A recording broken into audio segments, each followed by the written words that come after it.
Hello guys, రాధ్యకి బాగా జలుబు చేస్తుంది అనమాట. లాస్ట్ 4 days నుంచి బాగా కోల్డ్, ఫీవర్ అయితే తగ్గింది కానీ కోల్డ్ అస్సలు తగ్గట్లేదు. సో అందుకని యూట్యూబ్లో చూస్తే ఈ చిట్కా ఒకటి కనిపించింది. అందుకని మనం ట్రై చేద్దామని నేను కూడా తమలపాకులు తీసుకొచ్చిన. ఇవి మా ఇంట్లో అనమాట. మేము రెంట్కుండే హౌస్లో తమలపాకు చెట్టు ఉంది.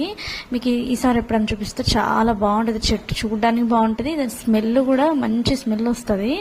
ఎంత ఫ్రెష్గా బాగున్నాయి. సో వీటిని ఏం చేయాలంటే ఒక 2 తమలపాకులు తీసుకొని ప్యాన్ బాగా హీట్ అయినాక దాని మీద కొంచెం లైట్గా హీట్ చేసుకొని విక్స్ ఉంటుంది కదా, బేబీ రబ్, దాన్ని కొంచెం దానికి మొత్తం అప్లై చేసుకొని అది కొంచెం మళ్ళీ హీట్ చేసుకొని తల మీదను ఛాతి మీద అట్లా పెట్టుకుంటే జలుబు తగ్గిద్దని చెప్పారు. అది ఎంతవరకు కరెక్ట్ అనేది నాకు తెలియదు. మీరు ఎప్పుడైనా ట్రై చేస్తే కమెంట్ చేయండి.